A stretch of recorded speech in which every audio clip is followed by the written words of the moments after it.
Nu, hai, tai žiūrėk, tai toks trumpai video, kad paskui galim ir susikolinti, bet daugiau mažiau. Tai, žodžiu, mintis yra tokia, kada yra lygiai, darom lygiai tą patį kaip ACM, ką turiu omeny, tai taip, juodas kodas. Kai einam taip į ekranus, tai ne, matai, matosi pirmą miestai, paspaudus ant miesto, tas išnyksta ir atsiranda ir prizūmina ir atsiranda, žodžiu, visas šitas reikalas. Tai čia lygiai tą patį reikia katai, aš viską suprograminau šitą elementą, tai jį tiesiog, nu, įsidėti į čia ir atvesti visus miestus ir panašiai. Nu ir čia, vat, paspaudus ant miesto, realiai turi šitą filtrą uždėti kažkurį čia miestą, prafiltruoti, miestai dingti ir prizūminti prie žemėlapio taip kaip AC. Čia yra suprogramintas jau, matai, blokas, ką paspaudus ant žemėlapio, tai jau tu turi HTML, tai jį tiesiog tik įdėt. Čia visas HTML, viskas yra, tai čia tiesiog akiai uždėti linką į produktą, o etų kart, žinai, kad įdėtų į krepšelį, dar gal padaryti, kad kažkas čia pasisuktų, žinai, ir panašiai. Nu tai va, tai lygiai toks pats sprendimas, tada dar ACM, man atrodo, yra iš homepage'o galimybė spausti, va ta žemėlapis, paspaudžiam, ekranai City Panevėžys. Jo, ir atidarė iš karto, va, ir į šitį Panevėžys, taip toliau. Tai lygiai tas pats ir katoj. Jau yra tas mapsas padarytas, tai čia vat reikia, nu tai aš susidėsiu ten tas vietas ir panašiai, bet matau nespaudžiama, bet reikia irgi linko, kad galėtum tiesiai iškart į miestą ateiti, nes aš matau, kad čia nais yra linkas City Klaipėda, va, matosi, kad uždėtas, va, ekranai City Klaipėda ir pagal tai pagauna ir atidaro.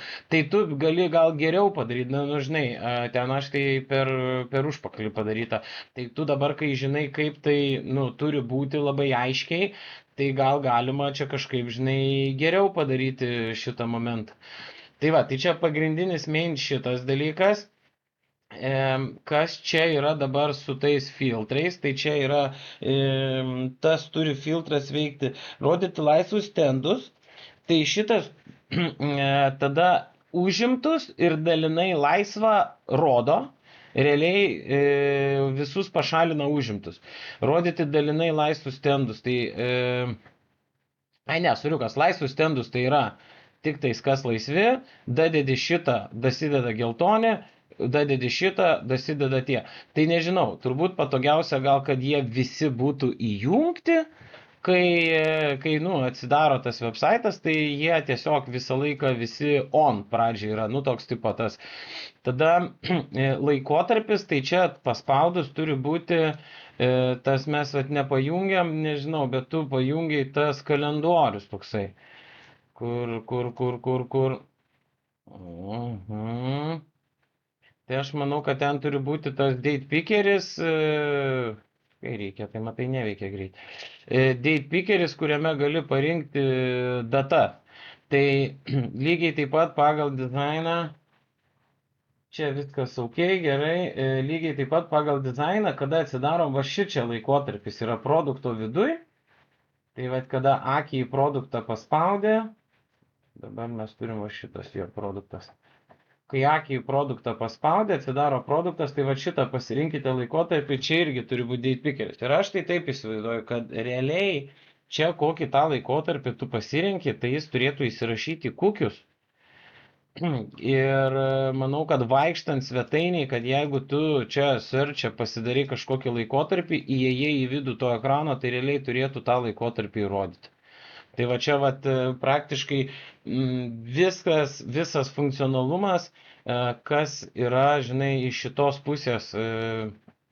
O tada jau sekantis žingsnis, tai įsideda į kartą, tai karte tas laikotarpis kaip yra CM uždėtas, reikalinga sąnauda kiekvienam atskirai, spauda reikalinga, tai kiekvienam atskirai ta varnelė, kuri dadeda 40 eurų.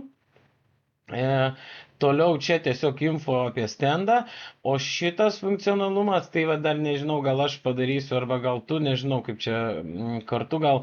Mintis yra tokia, kad aš savo paskyroj turiu mano klientai, paspaudžiu ant mano klientai. Tada, kai aš paspaudžiu ant mano klientai, add new client ir galiu susivesti įmonės ten info ir viskas. Ir tada čia, kai prisidedu new clientą, pirkimo metu, iš čia aš galiu pasirinkti tą klientą ir pagal tai, kaip atrašė dabar jie, tai tiesiog tą klientą reikės Ignui paduoti turbūt atskirų fieldų, tipo pirkėjas yra jau tas accountas, o čia yra tiesiog atskirų fieldų, nu, papildoma info, kam ten yra. Nu va, tas pats skaičiuoti kainą, lygiai taip pat nueina, suskaičiuoja kainą, grįžta, tada čia tas summaris, visiškai toks pat funkcionalumas kaip ACM, tada visiškai taip pat tas cart ID kažkoks išsisaugoja, spaudi pirkti, eini pirkimo keliu, nuperki ir tada, kada processing orderis, tada užupdatinam tą orderį. Nu tai žodžiu, žiauriai daug panašumų su ACM.